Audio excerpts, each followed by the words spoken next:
There's something a lot of professionals don't admit. Being busy feels productive. Back to back meetings, endless emails, constant notifications. It creates the illusion of importance. But activity is not the same as impact.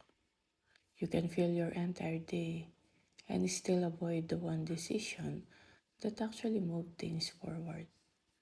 Real value often looks quieter. Clear priorities, fewer but better meetings, direct communication, strong follow through.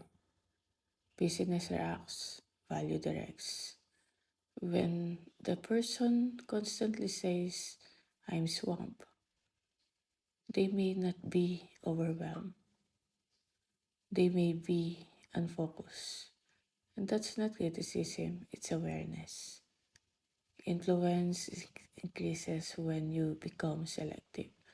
Selective with your time, selective with your energy, with your responses. The goal isn't to look busy, it's to move outcomes. In professional spaces, the most respected people aren't the most occupied, they're the most effective. And effectiveness rarely looks dramatic, it looks intentional.